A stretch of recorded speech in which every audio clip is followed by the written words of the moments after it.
2 minute 30 second کے خاتمے پر 20 second کی بزر آپ کو ملے گی, اس کے اندر آپ کو ختم کرنا ہے. Please go.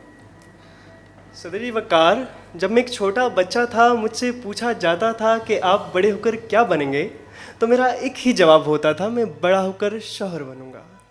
صدر علی وقار, وقت کے ساتھ ساتھ میری یہ خواہش دم توڑتی گئی جب مجھے اس تلخ حقیقت کے بارے میں معلوم ہوا کہ جب ایک پٹاخہ پھٹتا ہے تو آواز آتی ہے ٹھا, جب ایک بم پھٹتا ہے تو آواز آتی ہے ڈز, لیکن جب قسمت پھوٹتی ہے تو ایک ہلکی سی آواز آتی ہے قبول ہے, قبول ہے, قبول ہے. جی ہاں صدر علی وقار, میں ساحر بھائی کی مظلومیت اور آج کے تمام شوہروں کی دکھ بھری داستان سننے کے بعد یہ کہنے پر حق بجانب ہوں کہ آج کے دور میں شوہر کا بیوی سے نہ ڈرنا اس طرح ہے جیسے وقار زکا کا وقار کے ساتھ جینا. جی ہاں صدر علی وقار, آج میں جس عمر میں کھڑا ہوں میری خواہش تو یہ ہونی چاہیے تھی کہ کاش میں بھی ایک شوہر ہوتا, لیکن میرا آج کا عنوان یہ نہیں. میرا آج کا عنوان ہے کاش میں ایک بیوی ہوتا. جی ہاں صدر علی وقار, لاک ڈاؤن سے 5 منٹ قبل میں بازار سبزی لینے گیا, میرے برابر میں ایک خاتون اپنے شوہر کے ہمراہ کھڑی تھیں.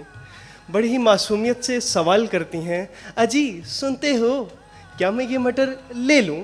بڑے ہی پیار سے جواب آتا ہے, جو چاہے لے لیجئے.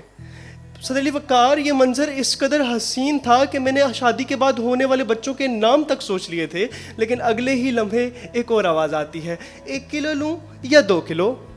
شوہر کا جواب آتا ہے, جتنے چاہیں لے لیجئے, پر آپ مجھ سے کیوں پوچھ رہی ہیں؟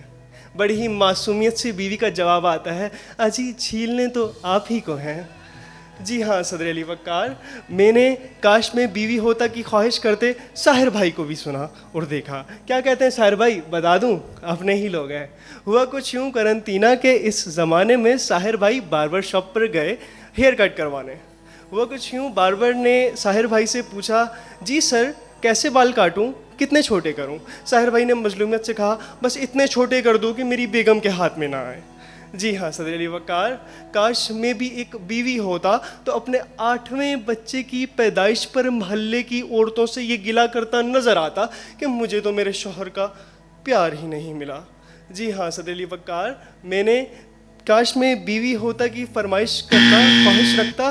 ایک مولانا صاحب کو, مولوی صاحب کو بھی دیکھا جن کی بیگم کوما میں چلی گئیں. جنازے کا انتظام ہوا, قبرستان لے جاتے ہوئے جنازہ کھمبے سے ٹکرا گیا اور وہ ہوش میں آ گئیں. خدا کی کرنی کچھ یوں ہوئی کہ 1 سال بعد وہ در حقیقت انتقال کر گئیں. اب ہوا کیا, اس جنازے میں بھی شریک تھا, سب کلمہ پڑھ رہے تھے, لیکن مولوی صاحب کی زبان پر ایک ہی نام, ایک ہی لفظ تھا, کھمبا بچا کے, کھمبا بچا کے, کھمبا بچا کے. جی ہاں صدر علی وقار, بیوی اور سورج میں کیا فرق ہے میں بتاتا ہوں. دونوں کو گھور کر دیکھنے سے آنکھوں کی روشنی چلی جاتی ہے, تو میں یہ کیوں نہ کہوں کہ کاش میں بھی ایک بیوی ہوتا. آپ کی سماعتوں کا بہت شکریہ.